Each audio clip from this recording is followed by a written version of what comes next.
எதிர்வரும் ஜனவரி 19ஆம் தேதி ஞாயிற்றுக்கிழமை பத்துமலை திருத்தலத்தில் 2025ஆம் ஆண்டுக்கான தேசிய ஒற்றுமை பொங்கல் விழா மிக சிறப்பாக நடைபெறவிருக்கிறது. கலாச்சார மையத்தின் திறப்பு விழாவோடு தேசிய அளவிலான பொங்கல் விழாவும் ஒரு சேர நடைபெற உள்ளதாக ஸ்ரீ மகாமாரியம்மன் தேவஸ்தானத்தின் தலைவர் தான் ஸ்ரீ ஆர் நடராஜா தெரிவித்தார்.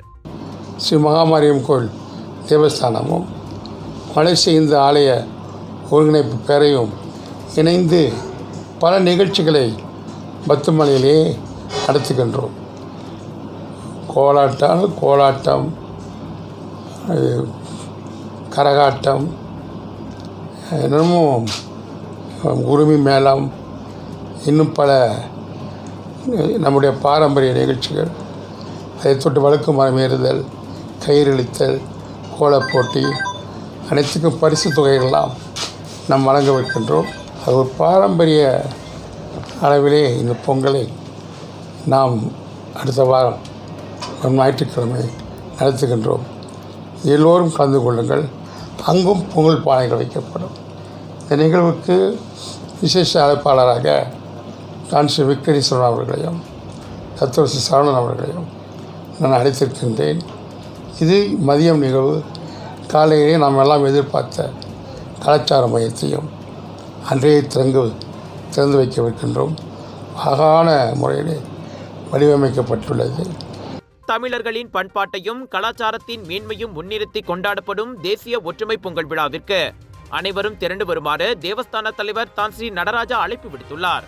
இதனிடையே எதிர்வரும் பிப்ரவரி 11ஆம் தேதி கொண்டாடப்படவிருக்கின்ற தைப்பூச விழாவை முன்னிட்டு பத்துமலை ஸ்ரீ சுப்பிரமணியர் சுவாமி ஆலயத்தில் பராமரிப்பு மற்றும் பழுது பார்க்கும் பணிகள் தற்போது நடைபெற்று வருவதையும் அவர் சுட்டிக்காட்டினார்.